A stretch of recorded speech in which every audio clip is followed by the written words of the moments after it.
Hello, this is Amanda Wilhelm, and for my YouTube video project, I will be covering Competency 8, dealing with active engagement, and I will specifically be discussing teacher and student roles. The first role I will be discussing is the teacher as the facilitator. In the teacher as a facilitator role, the teacher guides the students as the students independently study and learn.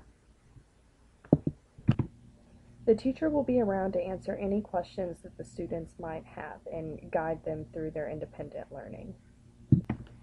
This is important to the education process because it allows students to learn independently while having a teacher to watch over them just in case they need help. I will use this approach especially with group work, that way students can work together and facilitate their own learning, and I will just help them whenever they ask for it.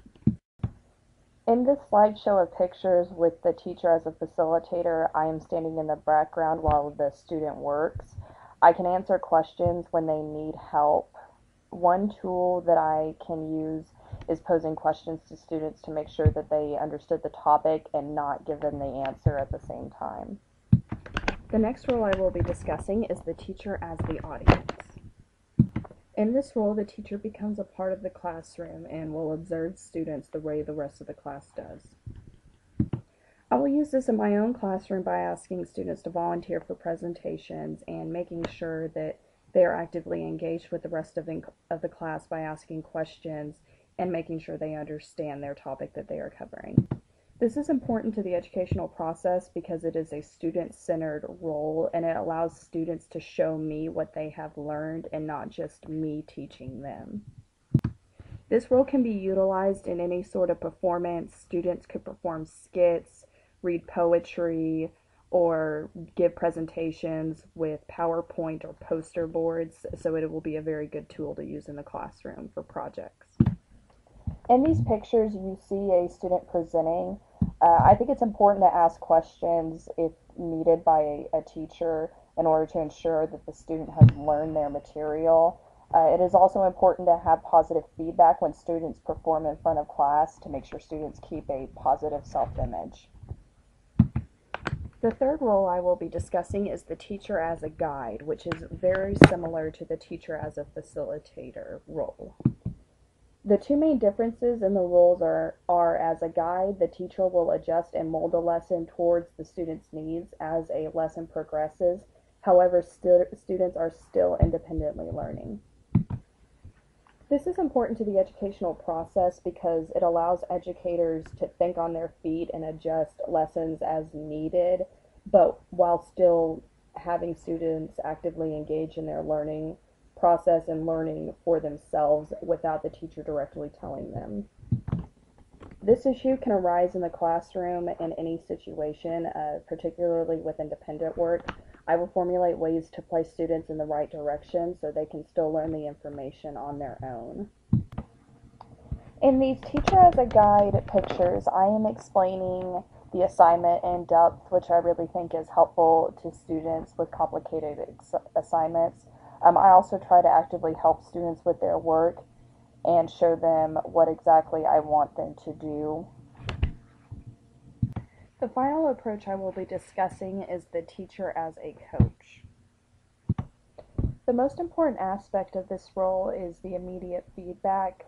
Teachers can show and explain what students are doing wrong, and students can fix their work right away.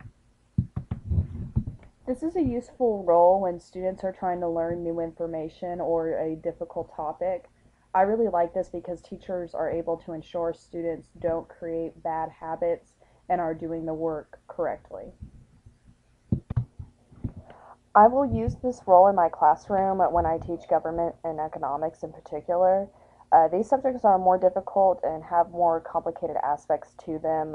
This will allow me to know how each individual student is doing and make sure they are really learning the topic.